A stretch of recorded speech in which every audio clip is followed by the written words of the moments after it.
Donc, le sujet que je traite, là, comment rencontrer la bonne personne, il y en a, je pense, quelques-uns parmi vous que j'ai reconnus. Ils doivent. On va essayer de faire différent. Je pense que je l'ai déjà vu, hein? C'est une autre conférence. Fait que 3 fois, là, c'est parce que tu te souviens pas des trucs. Et ça, moi non plus, d'ailleurs, je n'ai pas rencontré depuis ce temps-là.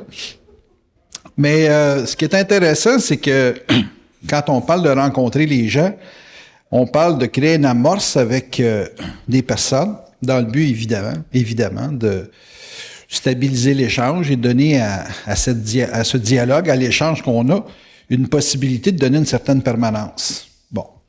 Disons qu'en général, les gens qu'on rencontre, c'est des gens qu'on évalue, souvent.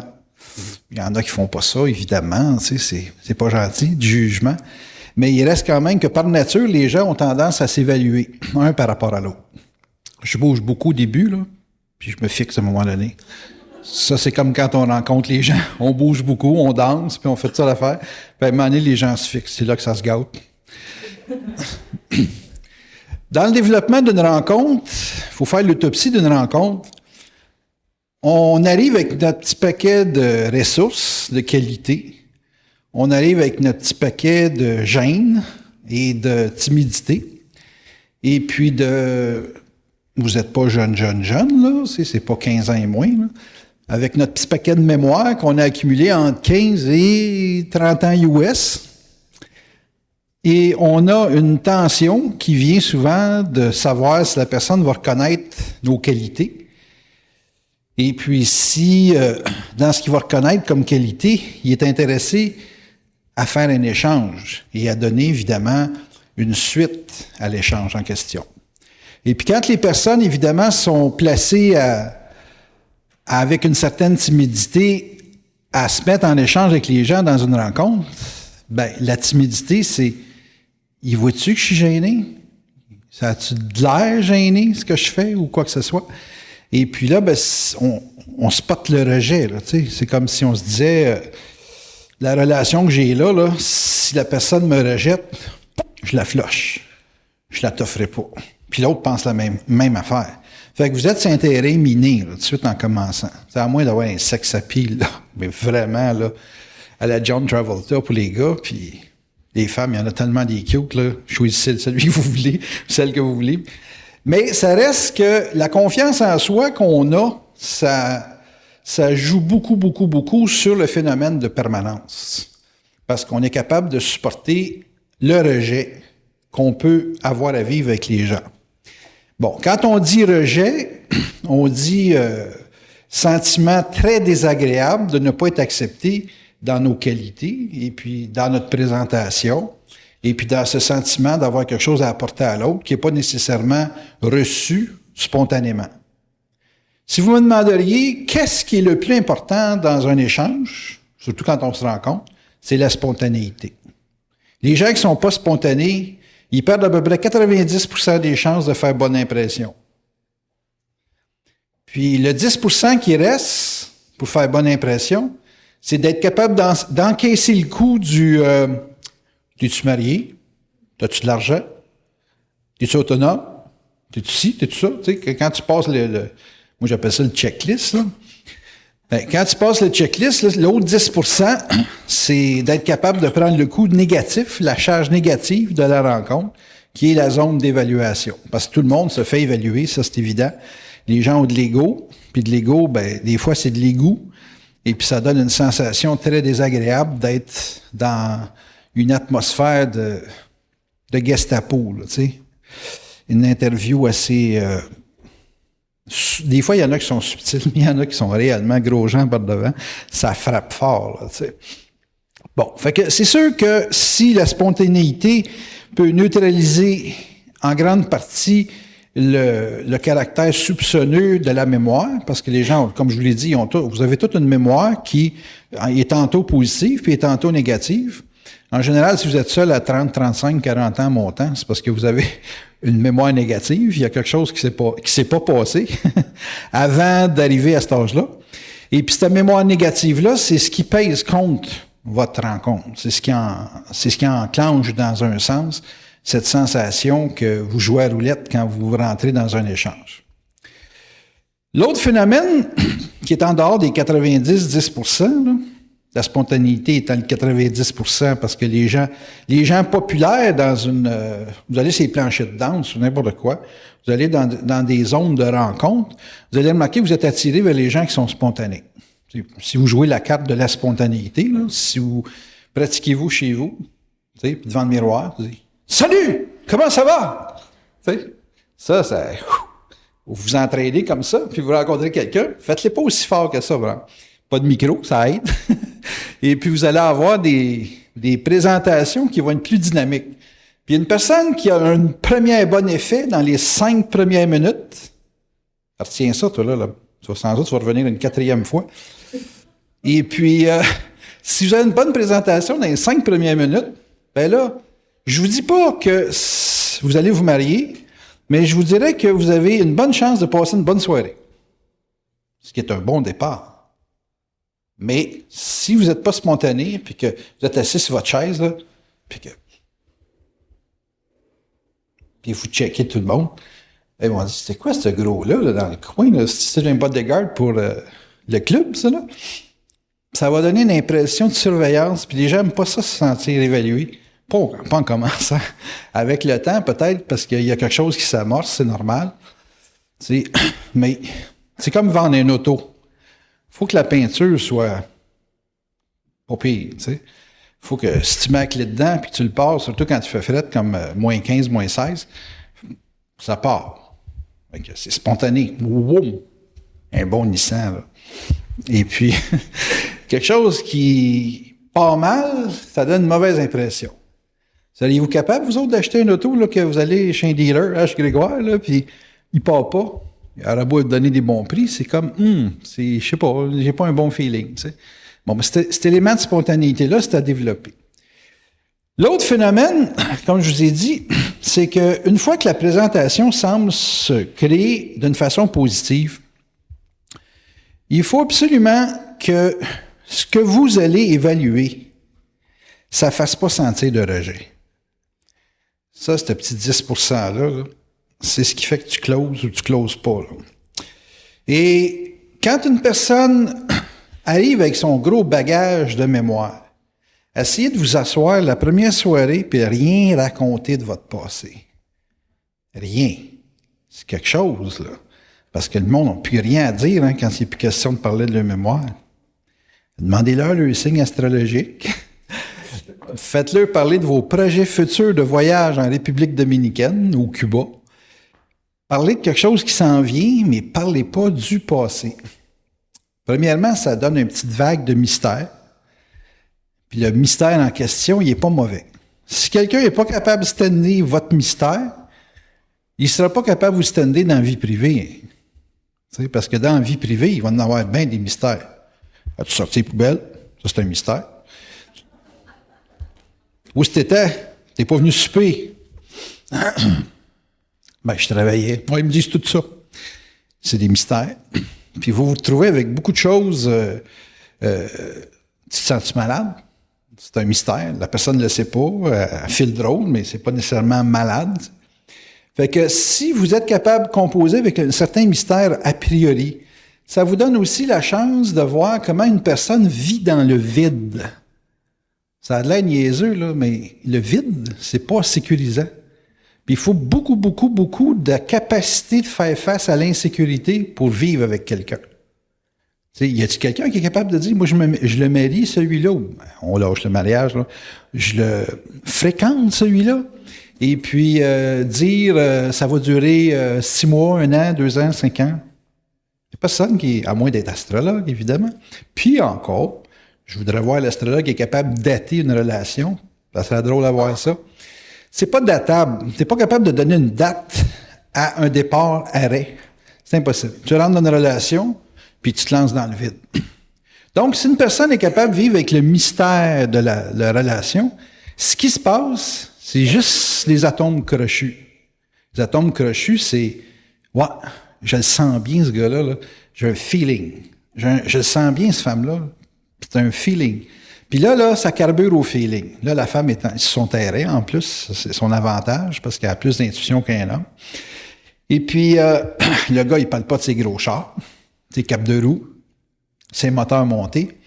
Il parle pas de ses anciennes aventures puis de ses ex. Ça, c'est l'erreur fatale, ça. Un gars qui commence à parler de ses ex, il est déjà canné, prêt à vendre chez Stanberg ou Walmart plutôt, parce que hey, Stanberg, là, ça fait longtemps. Et puis là, ben, à ce moment-là, la situation de la relation, en étant capable de se lancer dans un certain vide, ben, ce qu'on sent, c'est que tout est à venir en construction. Puis en général, quand tu rencontres quelqu'un, c'est pour construire quelque chose. C'est pas juste payer tes comptes que tu n'as pas payé il y a 3 mois. Là. Puis tu te dis, ben, si on est tous les deux ensemble, on paye la moitié du loyer, la moitié des comptes, la moitié de ci, la moitié de ça. Ça fait une mauvaise approche. Mais disons, il y a peut-être du monde qui aime ça, mais moi, je trouve pas ça sentimental. T'sais, ça manque de romantisme, disons. Tandis que si dans le vide, bien là, la personne, elle, si elle supporte le vide de pas savoir que, je parle de la première soirée, de la première journée, là, puis même, si vous êtes tough, la première semaine, puis être capable de stander ça, ça va vous donner l'autorité de vous lancer dans un projet. Dire, hey, ça te tenterait-tu d'aller au cinéma? Tenterais-tu d'aller, tu sais, aller à quelque part, là. Faire quelque chose. Pas commencer à faire de la thérapie, s'asseoir dans un restaurant, là, puis se dégobiller à peu près 1 heure de mémoire chaque, là. Ça, c'est killers. Je l'ai dit parce que les gens tombent dans des échanges qui sont tout le temps sur une base d'évaluation psychologique, puis ça fait mourir la relation parce que tu peux pas supporter de te faire critiquer. C'est pas dit, c'est pensé, mais ça se sent. Ça se sent. Les gens sont wise. Ça donne une sensation que, bon, moi je vis ça, lui a vu ça, donc... Puis là, il y a des interprétations. Si lui vit ça, moi je vis ça, bien, ça veut dire qu'on ne marche pas ensemble. Qu'est-ce que t'en sais? Laisse donc. Ce que tu as vécu dans ton passé, tu l'as vécu parce que tu avais de l'inconscience, tu avais un manque d'expérience, tu avais une sensation que la vie devait aller comme ça, puis tu as fait un essai, puis whoop, tu as appris que c'était pas ça qu'il fallait que tu fasses. Puis là, tu as la chance de corriger. Parce que techniquement, une nouvelle relation dans vos vies, c'est toujours une occasion de corriger quelque chose qui a été... dérapé ou manqué dans un passé quelconque. Tu es avec quelqu'un, tu as 17-18 ans, tu rencontres quelqu'un, tu te dis, bon, ben ça, c'est la femme de ma vie. Hey, qu'est-ce que tu en sais de ta vie? Vis-la donc avant de pouvoir penser que c'est ta femme de ta vie. Puis là, tu rentres dans la relation, puis tu découvres que, l'autre, à 25 ans, 30 ans, a le goût de vivre ça. Tu te dis, t'as pas su le contrat, ça, quand on s'est rencontrés? Puis toi aussi, t'as des goûts de faire telle affaire. Puis elle dit, ouais, c'est le fun ce que tu vis, là, mais j'aimerais ça que tu changes, là, tu sais, genre... Mais tu te rends compte, tu fais des erreurs, puis quand tu fais le bilan de tes erreurs, là, t'en as fait là, réellement pour écœurer 40 femmes de même, mais tu t'en rends compte après le divorce. Tu te rends compte que, bon, tu l'as écœuré d'aplomb, puis qu'il aurait fallu que tu fasses ci, tu fasses ça. Bon, tu dis, avec la deuxième, je vais corriger mes erreurs. Avec la deuxième, mais tu corriges les erreurs avec la première, mais elle n'est pas la première. Fait que... Elle va dire, t'as rien à corriger. Moi, tu sais, j'avais fini le motocross dans ce temps-là, fait que, elle dit, elle était pas tolérante, cette femme-là. Je te laisse faire. Moi, t'en mis sur une track, mais tu vas voir ça avec le bruit qu'il y a là-dessus. C'est un départ avec 100 bicycles. Comment tu te sens? Les décibels sont assez élevés, merci. Même moi, dans le cas, j'en ai plein mes bottes. J'ai de la misère à shifter parce que je sais pas si c'est mon bicycle ou le bicycle du voisin tellement qu'il y a du bruit. Fait que, tout ça pour dire que on passe notre vie à corriger nos comportements, puis à demander à l'autre de se corriger dans ses comportements pour que la relation s'ajuste, puis s'harmonise, puis donne un équilibre. Donc, tout le monde est correct. Ça, c'est bien important, cette affaire-là. C'est que quand vous rencontrez quelqu'un, vous n'avez pas des défauts. Vous êtes correct. L'autre va vous trouver des défauts. Fait que vous n'avez pas besoin de vous en trouver. En partant, là, tu sais. Fait que moi, j'arrive avec quelqu'un, je dis, écoute, j'ai pas de défaut, puis si tu m'en trouves, ça, c'est si tu m'en trouves, je vais faire un effort. Fait que là, elle me dit, t'es trop gros. Ah, ben ça, c'est un projet de vie pour moi, maigrir.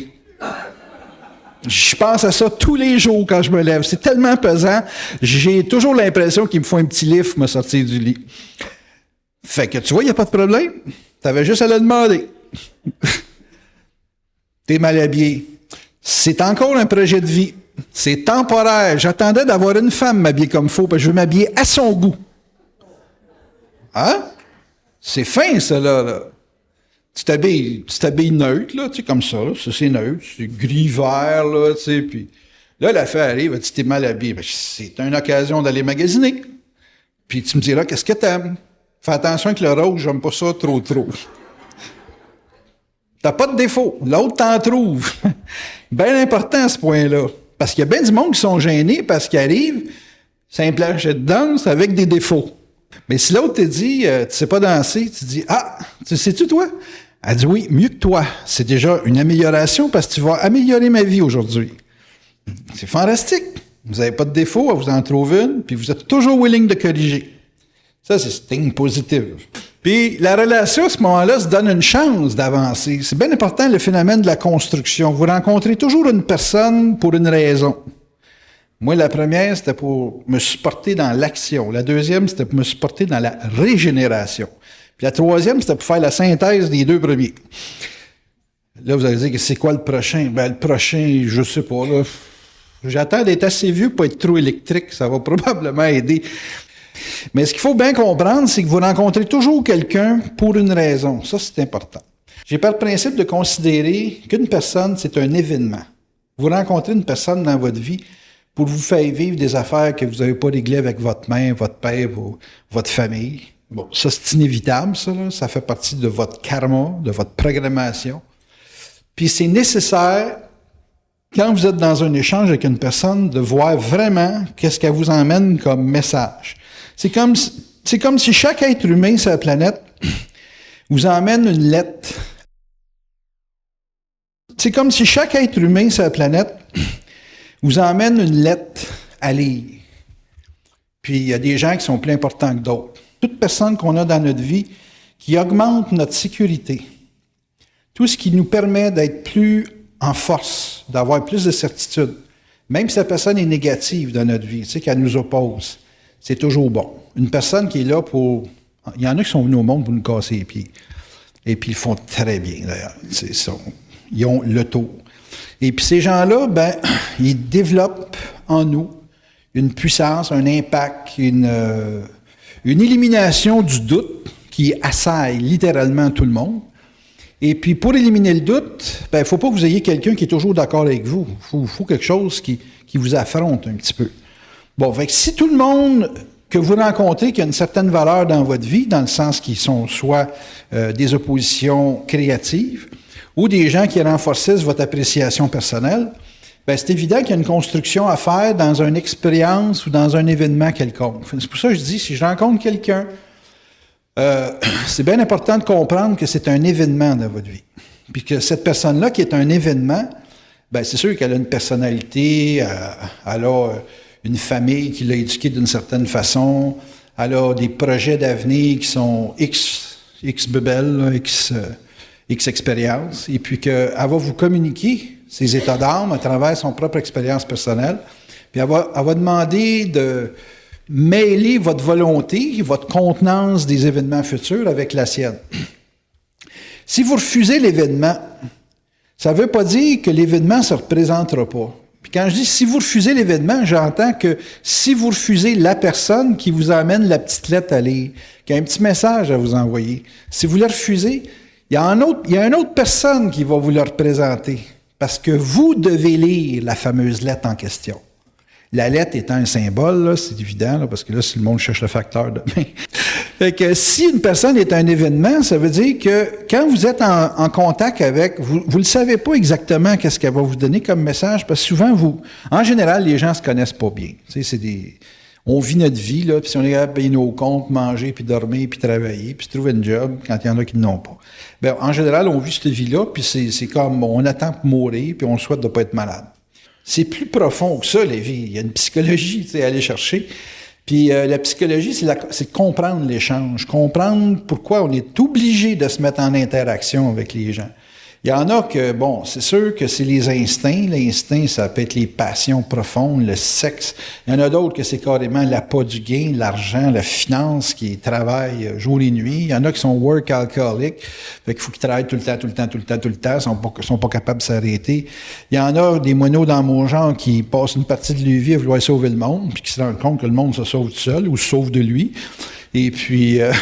ça devient comme une situation où on doit régler nos obsessions. Fait que tout le monde, hommes et femmes, on a toute une sorte d'obsession de vivre selon des critères, des paramètres de vie qui sont en fonction de nos capacités puis de nos manques. Nos capacités nous fait vivre une certaine forme d'optimisme, puis nos manques nous fait vivre une sorte de désir d'évoluer.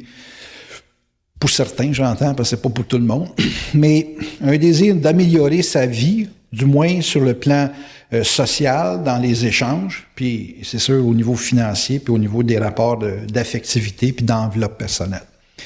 Donc, il y a quelqu'un qui se présente à vous, il est disposé, mettons, on va dire positivement, à étudier la relation dans un pouvoir d'action commune, dans un pouvoir de projeter des bonnes idées pour améliorer de part et d'autre. Ça mérite une affaire bien importante, de l'écoute. Les gens qui se plantent dans une relation n'écoutent pas l'autre. Bon, c'est quoi ça, pas écouter l'autre? C'est avoir peur de changer. Puis, c'est plate à dire, mais passé un certain âge, on commence à être crouton un peu, et puis on fixe. On dit, la vie, c'est comme ça. Puis là, tu crampes, tu l'as dit. Tu dis, elle pense de même, lui, il pense de même, il n'y a rien à faire avec. Ça bouge pas. Ça veut pas essayer d'autres choses. Quand tu es jeune, tu essayes des affaires. Puis tu devrais rester jeune jusqu'à 100 ans. Tu essayes des affaires. Il faut toujours que tu essayes des affaires. Puis les gens qui ont de la misère à essayer quelque chose de nouveau, c'est bien difficile à penser qu'ils peuvent éventuellement stabiliser une rencontre si l'autre est obligé d'endurer quelque chose qu'il ne veut pas changer. Si tu n'es pas capable de faire confiance, t'es fait. T'es fait. Il y a plein de femmes qui disent à leur mari, « Hey, si tu vas avoir une promotion, tu devrais dire ça à ton boss. » Il n'écoute pas. Ils sont gênés. C'est ça. Ma femme, qu'est-ce qu'elle connaît dans ma job? C'est moi qui le sais. Voyons donc.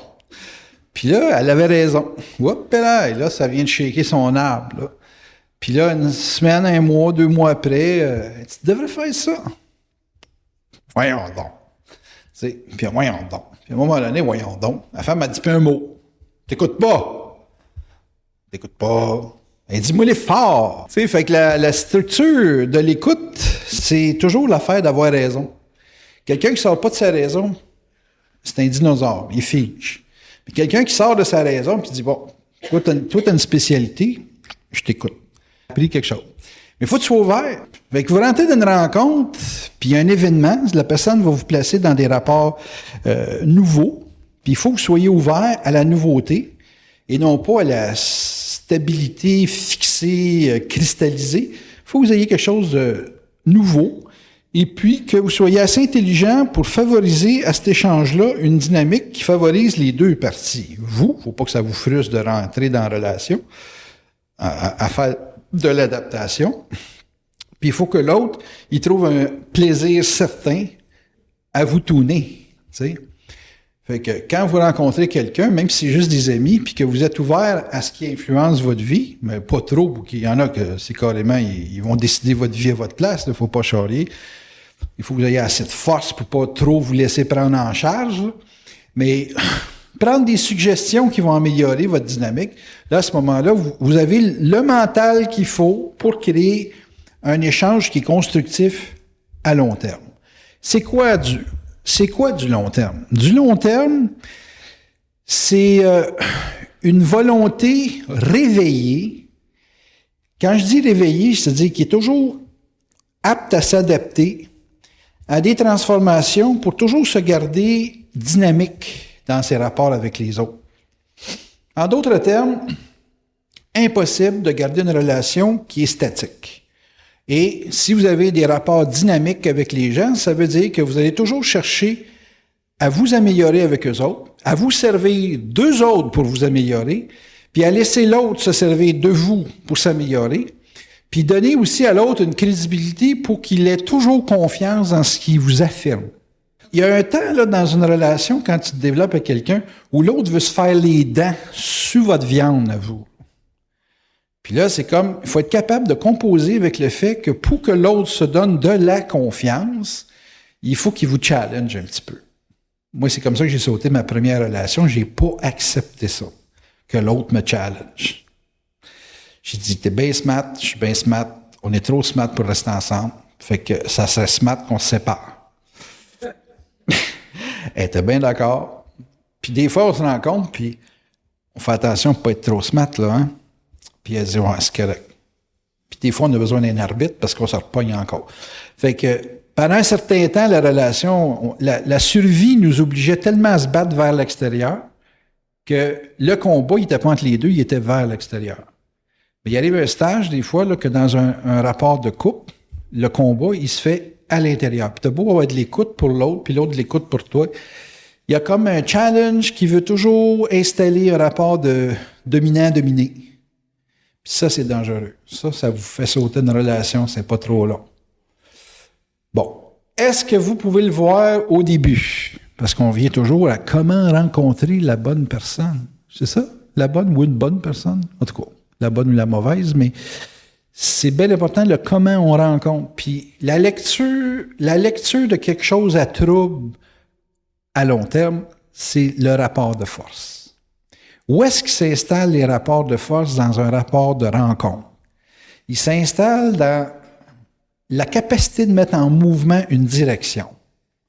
Il y en a toujours un qui, on dirait, qui est un petit peu plus fort à dire « Hey, on fait ça ». Puis l'autre qui va suivre.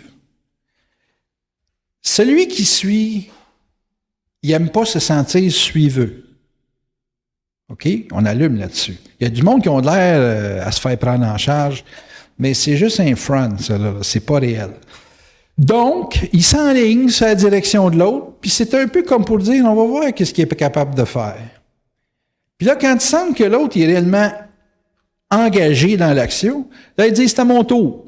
Mais souvent, quand une personne part une direction, c'est elle qu'il faut qu'il lead le mouvement jusqu'à la fin du mouvement. Puis l'autre, il vient casser ça, parce que là, il veut s'en mêler. Ça devient délicat. Fait que généralement, moi, quand je rencontre des gens comme ça, là, qu'on lance une conversation, et puis que je me fais couper en plein milieu d'une explication, j'ai tendance à me lever et à sacrer mon camp. Par contre, si la personne est capable de vous écouter sur votre lancée, sur votre dynamique, vous commencez à parler, vous affirmez, puis elle vous laisse aller jusqu'au bout. Puis là, rendu au bout, là, c'est à votre tour. Puis là, elle repasse son lead à elle. Ça, c'est très bon. Parce que la personne a de l'écoute. Elle ne fait pas juste attendre que vous ayez fini de parler. Elle est capable d'écouter. Ça, là, ça remplace le sexe. Il y en a qui vont dire, ouais, là, écoute, bonhomme, là, il doit faire longtemps que tu ne l'as pas vécu, hein, c'est... Non, je vous le dis, là. Si tu as des problèmes avec la sexualité à un niveau quelconque, tu as de la communication. Si vous pensez que les petits vieux à 60, à 80, ils vivent, tu sais, ils sont pas dans la libido, ils sont dans l'affaire d'être bien ensemble. Puis l'énergie, là, ce que vous appelez être bien à deux, là, la fameuse chimie qu'on entend tant parler, ça se vit, ça, dans la communication. Après ça, que ça descende dans la forme, dépenser de l'argent, mêler les comptes ensemble, puis faire des projets, puis vivre de la grosse passion, là, dans le temps que ça peut durer. C'est toujours la communication qui va encadrer ça. C'est-à-dire que le cadre, tu sais, vous achetez, je sais pas, la gomme ballon, là, vous en prenez 10 livres. 10 livres de gomme ballon, là, mettez-vous les mains comme vous voulez, là, ça ne tiendra pas. Là. Vous allez sortir une échappée à terre. Il vous faut un sac pour mettre ça dedans. Hein. Il vous faut un contenant. Mais la communication, c'est le contenant de vos actions. Puis, si une personne a un problème de communication, donc un problème de raisonnement, là, de ne pas être capable de laisser l'autre leader une information, leader une présentation de son idée ou de son concept, peu importe, là, c'est jamais... Ça, c'est le sac qui déchire. Il n'y a pas de possibilité de prolongation, il n'y a pas de possibilité de développement dans l'échange. J'en rencontre beaucoup en consultation des gens qui ont des problèmes de couple. Puis le problème, il apparaît dans la sexualité, il apparaît dans l'argent, mais quand on remonte un petit peu, ça apparaît dans le centre décisionnel. Il y en a un qui veut tout décider, puis qui ne laisse pas l'autre prendre une décision. Bon, vous allez dire, rendu à la décision, ça veut dire qu'il y en a un qui veut s'exprimer, puis dire, c'est comme ça, je veux faire ça. Si quelqu'un empêche l'autre de décider, c'est quand quelque part, il ne l'écoute pas. Fait qu'on revient toujours à la source de l'échange qui est de l'écoute. L'écoute, c'est absorber l'énergie de l'autre, c'est absorber ses idées, c'est absorber son électricité, c'est absorber son évaluation qu'il fait de lui-même, Parce que des fois, les gens, ils veulent parler strictement pour se faire entendre dans un questionnement qu'ils vivent intérieurement. Ils se posent des questions, ils réfléchissent beaucoup. Puis là, dans la réflexion, là, ils deviennent comme obsédés. Puis cet effet d'obsession-là, ils veulent s'en sortir, puis ils ont besoin de le parler à d'autres. Il y a combien de gens que j'ai eu en consultation que je m'assis 1 heure, puis ils parlent 3/4 d'heure, puis ce qu'ils veulent, c'est juste être écoutés, entendus, avoir un feedback de temps en temps pour voir que je suis bien en conversation avec eux autres. Puis au bout de 3/4 heures, ça fait tellement bien. On a l'impression qu'il faudrait qu'ils tirent la chaîne, puis tout y passe.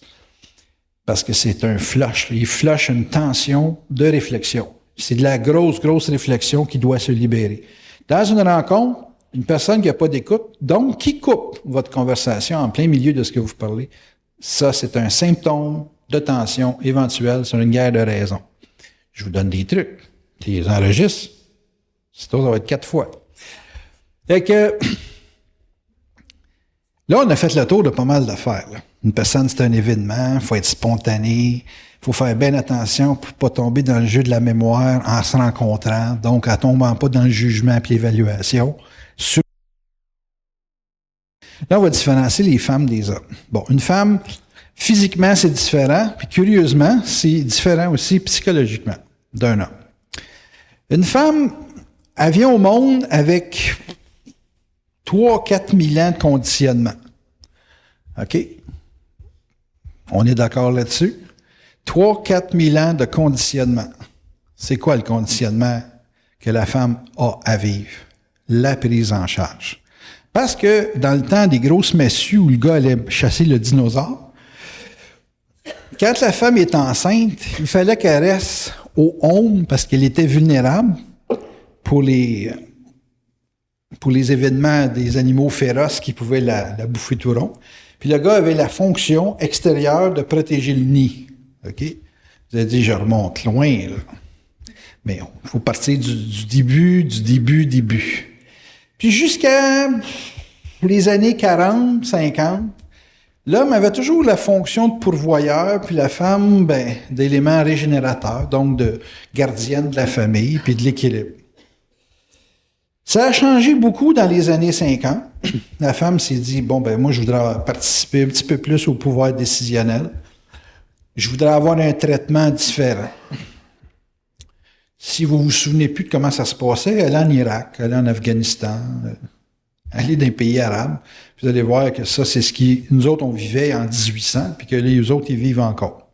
Mais disons qu'au Québec, les femmes ont l'avantage, la priorité, même, on pourrait dire internationale, d'avoir une liberté que très peu de femmes européennes, très peu de femmes, même américaines, dans certaines, pas colonies, mais certains États, ont, dans le sens qu'ils ont un droit de parole, ils ont un droit de vote, ça va de soi, mais ils ont surtout une capacité dans l'intimité de faire le point, puis de se révolter, puis d'avoir accès à la colère. Ce qui bouleverse beaucoup la façon de faire des hommes dans les rapports privés. Bon, c'est nouveau, mais il reste toujours que les gars, c'est un peu comme une piscine. Ça se réchauffe lentement, puis ça se refroidit lentement. Puis la femme, elle, on dirait qu'elle a juste un bain à réchauffer. Ça va plus vite. Fait c'est vite, une femme, pour un gars, star. C'est vite, là. Il y a vite. Tu te fais pas pogner, tu restes seul. Puis t'es vite à rentrer dans la relation parce que tu penses que tu as trouvé le bon. Des fois, c'est le bon, mais c'est que c'est long à ce qu'il réchauffe sa piscine ou c'est long à refroidir sa piscine. T'sais. Puis les femmes sont vite, donc pas tout à fait patientes aujourd'hui. Tu me feras pas revivre ce que j'ai vécu avec mon ex. Oh boy! Le gars dit, ton ex, excuse-moi, là, mais j'ai pas vécu une copie conforme de ce gars-là. Moi, là, j'étais obligé de vivre avec ce que je suis. Puis là, on a des femmes qui ont écouté Jeannette Bertrand, qui ont lu son livre, qui est excellent, puis qui disent, les hommes doivent changer. Oui, les hommes doivent changer. Lui aussi, il a 4000 ans de conditionnement, là. C'est slow, un gars. Surtout un gars qui pense qu'il a raison. Puis un gars qui est assis, là, réellement, sur le pouvoir que la société donne à l'homme. Ça, c'est encore plus lent à réchauffer la piscine. Ça. Il est aux toiles solaires, ou je sais pas trop, mais en tout cas, c'est long. Et que là, la femme, elle dit, écoute, moi, t'es en train de me faire manquer ma vie, là. Je suis à mes 40 ans bien sonné, j'ai le goût de vivre, moi, là. C'est ça, vie, ma grande. Je dis, moi, changer à la vitesse que je peux. Là, vous êtes pris, là, c'est une autre affaire importante, prends ça dans ton cahier, le différentiel de rythme d'évolution. Il y a un différentiel. Un gars, ça évolue pas vite. Ça analyse, ça check, ça influence son millage au galon, son char. Il regarde son budget, comment ça coûte une femme par année. Ça check bien plus que vous pensez. Là. Parce qu'un gars, ça prend du temps. Vous allez dire, oh, mais il y en a qui font de l'effort. C'est vrai. Mais ils vont toujours, dans l'effort qu'ils vont faire, calculer qu'est-ce qui engage dans l'échange. Puis vous autres, gazeuses comme vous êtes, qui allez voir des films, là, puis que c'est romantique, là. Moi, je vous regarde, vous êtes des parfaites brebis pour des loups qui sont naturellement carnivores. Et puis, je me dis, bon, comment est-ce que la femme va pouvoir changer de brebis à loup? Il y en a qui ont du mordant, là. Ils ont du lynx dans le corps. Fait qu'ils font face au loup. Ils ont une capacité de se battre, mais c'est pas naturel. Le gars, lui, c'est naturel calculé. La femme, c'est pas vraiment naturel. Elle apprend à compter. Il y en a qui arrivent à compter pas mal bien. Mais, maudit qu'ils ont souffert pour pouvoir vivre cette espèce de capacité de lire que le gars, il mesure tout le temps. C'est-tu un défaut pour le gars? Ben non. Vous le savez, tout à l'heure, je l'ai dit, il n'y a pas de défaut. Il y a juste du monde à changer. C'est quoi l'avantage d'un gars qui calcule tout le temps? S'il calcule avec vous, pas contre vous, bien important la nuance, s'il calcule avec vous, il va vous protéger pour le futur. Parce que si le gars, il compte pas avec toi, c'est sûr que c'est contre toi. Il faut que le gars, il compte avec. Il faut qu'il t'inclue dans sa comptabilité. Là, vous êtes safe. Vous êtes correct. Ça, c'est un gars qui vous aime. Je dis, écoutez, qu'est-ce que vous faites du romantisme? Le romantisme, là, c'est la période de promesse. Vous êtes dans une zone de promesse. On se promet quelque chose. Puis, les politiciens, on le sait, ils promettent beaucoup de choses, puis ils se rendent compte une fois qu'ils sont au gouvernement que c'est très difficile de tenir ces promesses. Puis que dans une situation de survie extrême, il ne faut jamais que le chacun pour soi s'applique contre le couple. Fait que, je disais à une petite fille après-midi là, qui était super cute. Je t'écoute bien là. Je dis, toi, des hommes, tu vas en avoir comme ça. Puis, il va toujours falloir que tu saches que le gars, il faut qu'il t'aime, pas qu'il te désire, qu'il t'aime plus que tu l'aimes. Déjà que tu es passionné, fait que le sexe, ça n'aurait pas de trouble. Fait que, mesure pas ta relation sur le sexe. Mesure la relation sur la capacité d'engagement, puis la force de construction du gars. S'il est réellement capable d'enclencher une construction solide, puis de, tu sais, réellement mettre ce qu'il faut pour que ça dure, là, t'es correct. Mais si tu te fies juste aux femmes, les femmes sont beaucoup plus engagées que les hommes. Puis c'est une situation qui demande chez l'individu d'être perçu comme appelez ça une fatalité ou une destinée. C'est-à-dire qu'une femme, dans sa logique, si le gars a de l'allure, si ça fit avec ce qu'elle a comme sécurité, en d'autres termes, si le gars la sécurise, willing de s'engager sur du long terme, c'est naturel. Tandis qu'un gars, ça peut facilement être une opportunité. Puis pour qu'il se dépasse dans l'affaire de l'opportunité, dans le sens de tirer avantage de la relation, il faut absolument qu'il se crée un contrat avec lui-même.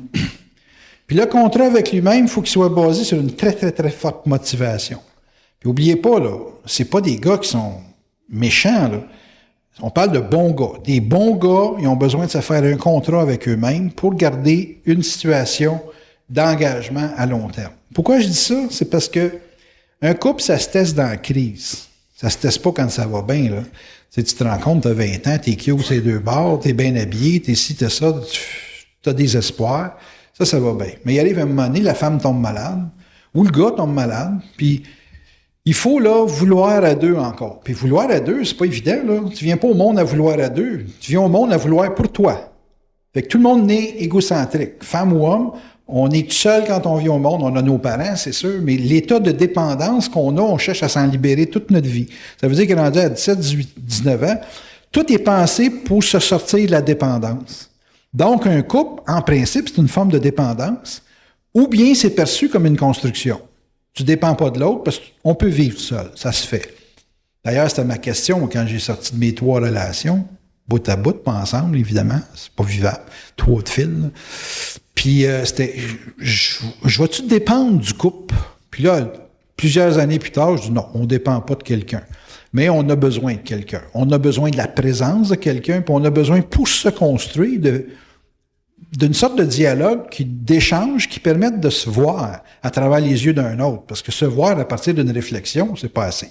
Il faut que les gens soient capables de se voir à partir d'une mesure, d'une perception qu'un autre se fait. Ça, c'est vital, c'est essentiel. Vous avez, souvent, quand vous n'avez pas de couple, vous avez beaucoup d'amis, justement, pour avoir cette forme de présence. Puis c'est pas nécessairement de l'affectivité, mais une sorte de dynamique d'énergie pour, comme réveiller votre cerveau, pour être capable de vous adapter aux pressions et aux tensions sociales. Donc, quand je dis que les gens, surtout les femmes, ont besoin de sentir que le gars est réellement constructeur, ben c'est dans sa mécanique naturelle de prendre en charge, bien que ça change aujourd'hui, parce que je regarde les jeunes, puis c'est moins évident l'affaire de la prise en charge. Pourquoi? Parce qu'il y a plusieurs personnes qui m'ont demandé comment ça fait que nous autres, là, 40 ans et plus, on prend en charge naturel, puis que les jeunes, eux autres, se déresponsabilisent. Ben, c'est que pour un gars, si c'est pas acquis, la relation, s'il n'a pas fait un contrat avec lui-même, la relation est temporaire. Fait pourquoi prendre des responsabilités? C'est quelque chose qui va finir dans 2 ans, 3 ans, 4 ans. C'est-à-dire que plutôt que de s'investir dans une projection de construction, il s'enligne plus sur une relation basée sur une exploitation des ressources d'un et l'autre temporaire. Je dis, ben, si ça finit dans 5 ans, ben, je vais avoir vécu ça. Ça devient je, tout seul, plutôt que de nous allons vivre ça. Parce que pour mettre du nous allons vivre ça, il faut se faire un contrat. Pas un contrat avec l'Église, ces affaires-là, ça n'a aucun rapport. Ça, c'est facile à défaire. C'est un contrat réellement avec soi-même. Les 2 individus, là, c'est pas dire on se promet ça. Lâchez les promesses. C'est réellement individuel, c'est un contrat avec vous-même. C'est quelque chose qui doit se faire avec une force, qui va avec une ligne de conduite, puis plus qu'une culture. C'est réellement plus qu'une culture. Une femme, là, quand elle a un enfant, là, c'est sûr qu'elle est à contrat. Faut que dans la tête du gars, là, ça soit aussi sûr d'être en couple qu'une femme a un enfant. Je sais pas si vous voyez la mesure. Tu sais, le bébé sort là, à l'hôpital, là, puis on fait pas signer un contrat de permanence entre la mère et le bébé. Tu sais, c'est la mère, elle l'aime son petit. Elle a assez bavé à l'accouchement, là, dire « moi m'en occuper ». Puis si elle peut pas s'en occuper, c'est carrément parce que la vie se met contre, là, mais elle, naturellement, elle va s'en occuper. Fait que le gars, lui, il faut que ça soit naturellement, il va s'en occuper. Je mets bien gros le fardeau du couple sur le dos du gars. Parce que je sais que c'est plus facile pour le gars de se libérer d'un contrat que d'une femme de se libérer d'un contrat avec son enfant. Un enfant dans la vie d'une femme, c'est un gros moteur. C'est un gros engagement, puis c'est pas un engagement négociable. Puis le gars, lui, tu le regardes dans la vie, on dirait qu'il peut tout le temps négocier, lui, s'il veut une famille, il veut pas de famille. Il y a une femme qui a un enfant, c'est pas grave, je peux divorcer pareil. Tant que vous pensez que vous pouvez négocier, vous êtes très drôle de tracking. C'est bien dangereux. Là, vous allez dire, ouais, mais là, une minute, là, dans une rencontre, on peut tout le savoir. Ce que vous pouvez savoir, c'est si vous bullshittez. Si vous faites de la bullshit. Êtes-vous capable ou non de vous engager? Sans ça, c'est de la cruise pour le sexe, là. Puis des raids de discussion là, pour compter vos petits problèmes. Vous avez besoin d'un thérapeute, vous ne voulez pas payer trop cher, puis vous en trouvez une poirette là, qui va vous pomper tout le venin puis le malaise de votre dernière semaine. Là, puis ça, c'est... En tout cas, ça se vit comme ça se vit, là, mais vous serez avertis, ça c'est un point. Mais le point qui est le plus important, c'est de savoir, surtout les gars, si vous avez une capacité d'engagement, puis mesurez ça, les gars, sur le fait qu'une femme, quand elle a un enfant, c'est pas négociable. Fait que si vous êtes capable de négocier votre relation, il vous manque une coche. Tu choisis pas ton enfant, hein? Il vient au monde, le karma qu'il y a, puis le destin qu'il y a, là. Tu es obligé de stander ça pendant 25, 30 ans, 40 ans. Fait que la même chose. Vous rencontrez une femme, c'est pas si elle est comme ça, puis si elle vieillit pas, puis si, tu sais, si. Non, il n'y a pas de si là-dedans. Tu clenches ou tu clenches pas. C'est pour ça que tu peux pas en avoir 40 chums dans la vie, là. T'en as 2, 3, 4. À 4, là, C'est parce que t'as pas compris quelque chose, là, tu sais, fait que... Les gens qui disent, ah, moi, j'en ai rencontré 240 cette année. Wow! Quelque chose, ça, c'est un super service de location. C'est beau.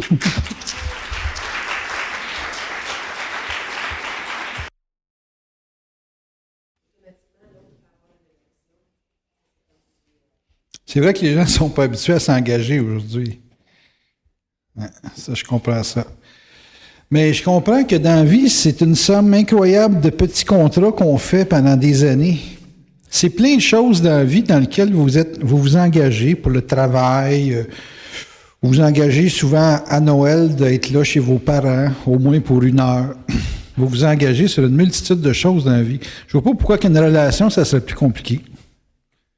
Je vois pas pourquoi être à 2, ça serait plus compliqué que de s'engager, exemple comme moi, là, à signer des contrats dans une salle pour les 6 prochains mois. Quand je vais travailler à l'hôtel, moi là, Châteauneuf, je suis obligé de louer mes salles jusqu'au mois de juillet. Et puis, c'est un engagement. Il y a plein de choses dans lesquelles on s'engage dans la vie, puis ça fait partie de la norme. Pourquoi qu'on trouve ça normal? Ben, c'est parce que l'engagement qu'on fait sur des choses qui nous rapportent au niveau financier, au niveau mécanique de vie, quoi que ce soit. Des fois, tu vas dire à ta sœur, je vais être là en fin de semaine. Qu'est-ce qui peut te garantir que tu vas être là en fin de semaine? Il y a plein d'affaires qui peuvent se passer en 3 jours. Mais tu t'engages. Puis tu vas tout faire. Tu vas même t'énerver si tu es pris dans le trafic. Tu dis, hey, je vais être en retard. Faut que ça soit aussi énervant de dire, je vais aller rencontrer Jean-Pierre. Tu sais, faut ça. Normal, ça. Mais non, les gens, on dirait qu'un engagement, c'est la fin du monde.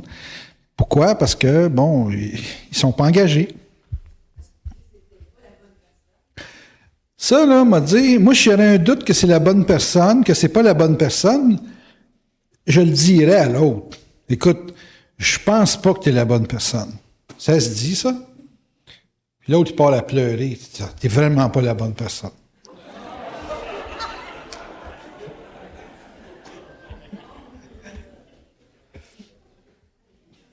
C'est comme ça que je vois ça. C'est vrai, la peur de l'engagement? De quoi vous avez peur? C'est du monde. Le plus gros problème, c'est la mémoire. Votre plus gros problème dans vos rapports avec les gens, c'est le souvenir que vous avez d'une relation qui vous a fait mal. Il y a une multitude de choses qui nous font mal dans la vie, puis c'est pas nécessairement applicable à une relation intime. Vous avez un patron qui vous met à la porte, là, ça fait mal. Mais ça, c'est un bon test, le voyage. Si vous voulez vraiment vérifier votre relation dans les débuts, là, partez en voyage avec. Si c'est un cauchemar, ben vous allez le savoir tout de suite. Puis si ça va bien, le voyage, là, c'est une bonne mesure de ce qui va se vivre dans le quotidien. Parce qu'en général, quand on est pris en voyage, là, toutes les bébites sortent. À cause du fait que t'es coupé du téléphone, t'as pas de point de fuite dans un voyage. En voyage, en tout cas, quelqu'un qui réussit à se cacher en voyage, c'est parce qu'il voyage beaucoup. Puis il y a bien des trucs. Parce que ça revient toujours à une affaire de présence. Hein? Tu es avec quelqu'un pour vivre de la présence. Ça, c'est le moteur principal. Ça. Si l'autre a de l'attention pour ta personne et non pas des tensions avec ta personne, c'est cette attention-là que tu as de la personne vers toi qui va donner la mesure de sa capacité de s'engager. Parce que quelqu'un qui ne te donne pas d'attention, il y a un paquet de petits gestes qui font que... Tu sais, c'est pas être au service de l'autre, mais c'est être attentif à ce que l'autre a comme difficulté que t'aides à régler, là, tu sais. Faut que tu t'occupes de quelqu'un. Mais moi, comme je dis, je suis vieux jeu. Je peux pas donner mon modèle de relation. Une femme qui cherche juste de l'affection, c'est une petite fille. Tandis qu'une femme qui cherche de l'enveloppe, de la présence, comme un homme, parce que le gars, il en veut de la présence puis de l'enveloppe, là. Tu sais, faut pas penser qu'on est si tough que ça. Là. On n'est pas si tough que ça. Là. Fait que une femme, là, ça améliore bien gros la vie d'un gars. Puis ça a l'air de rien faire, mais ça en fait énormément. Là, ça reste propre, une femme, pas d'homme. Ah ouais, c'est plus organisé, c'est plus structuré. Une femme toute seule, c'est prouvé scientifiquement, c'est capable de prendre la solitude plus qu'un homme. Ça c'est prouvé. Un gars tout seul, il a beaucoup plus de difficultés à se structurer et s'organiser. Il dégrade son mode de vie plus rapidement. Moi, j'ai rencontré beaucoup de femmes qui étaient célibataires.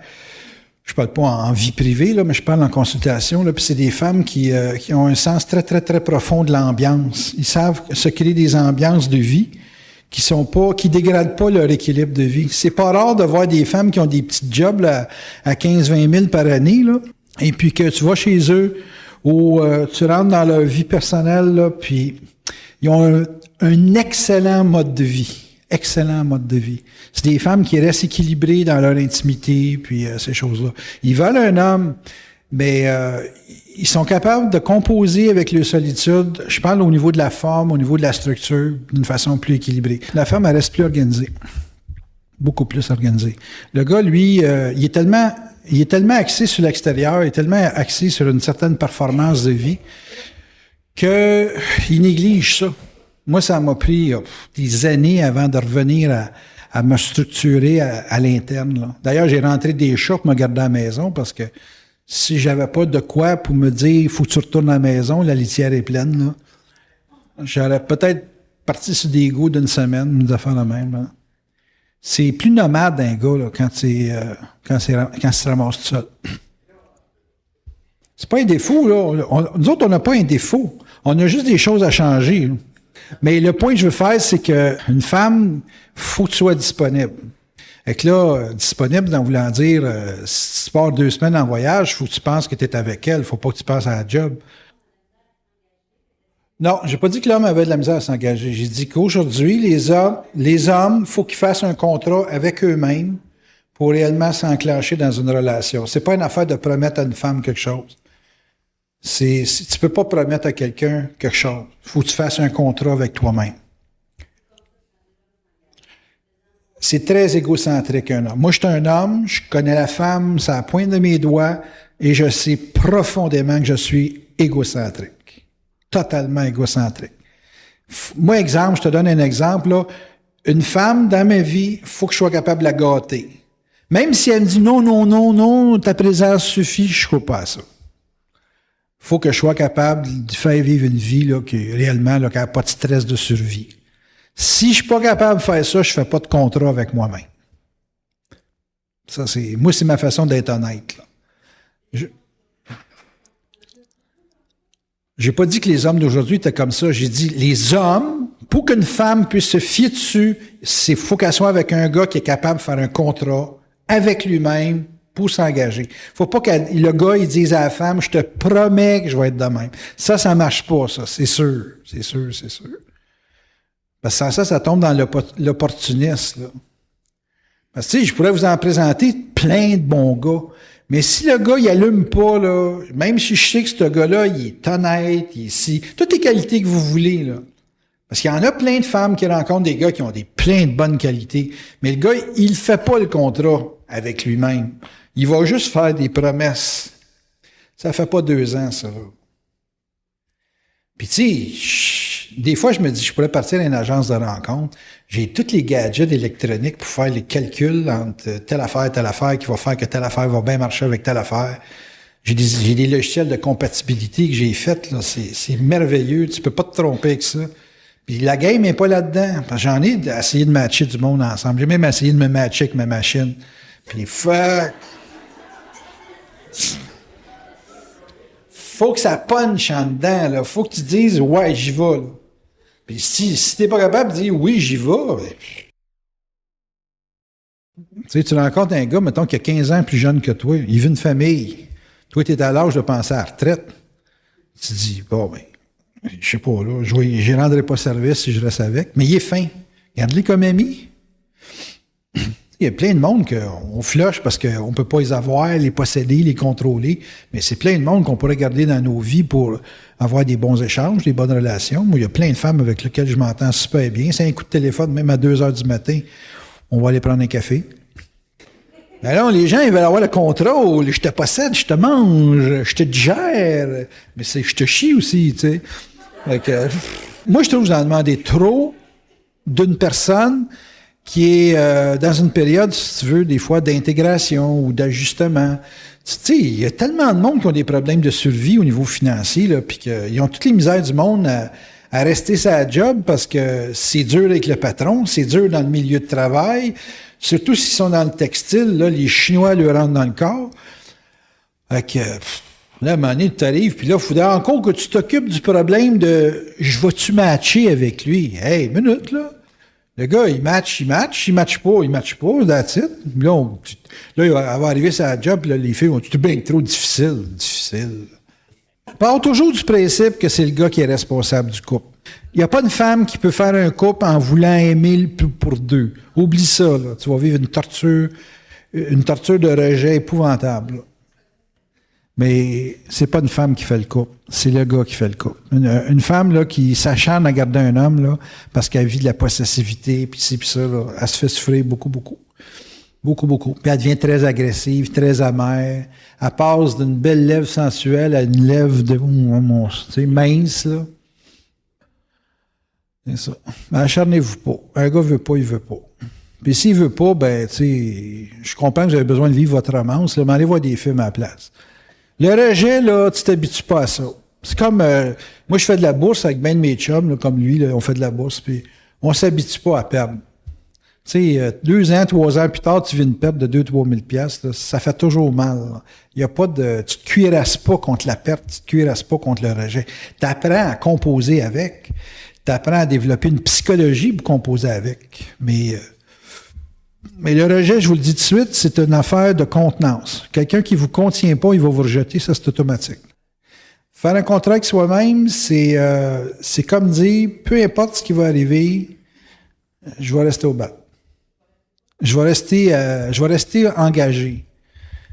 C'est parce que les gens, ils veulent, en général, les gens, ils prennent juste le positif d'un échange. Puis quand le négatif arrive, ils sortent. Tu sais, quand tu signes pour un auto, là, si tu te fais poquer le bumper en arrière, là, t'en changes pas, hein? Tu gardes le véhicule. Puis, tu sais, partez toujours du principe que les gens, c'est des bonnes personnes, mais qu'une bonne personne, c'est pas nécessairement quelqu'un qui dispose d'une colère pour faire ce qu'il fait. Les gens veulent plus que ça. Les gens veulent construire ensemble. Ils veulent se développer ensemble. Ils veulent avoir une personne que dans 10 ans, la personne est capable de référer à une expérience qu'on vécue ensemble. Ouais, mais tu sais, la société n'est pas parfaite, hein?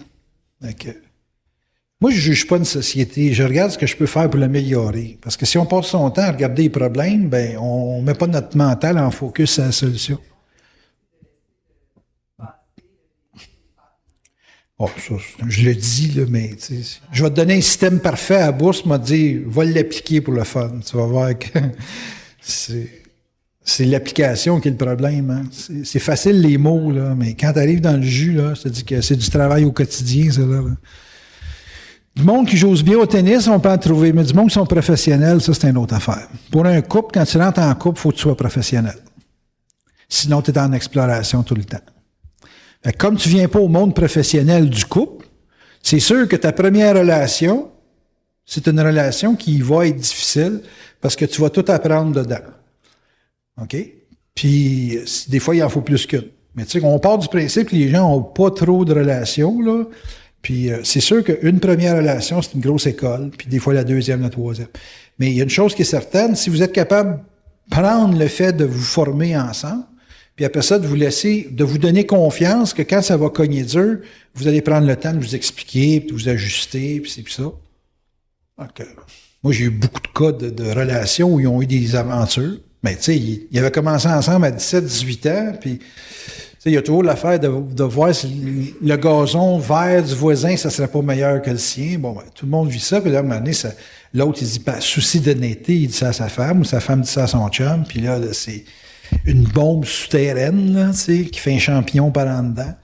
Donc là, il vient de me voir, il me dit, bon, ben, comment je peux refaire confiance à l'autre? C'est juste ton ego qui est égratigné, bonhomme, va te refaire faire une peinture, puis ça va bien.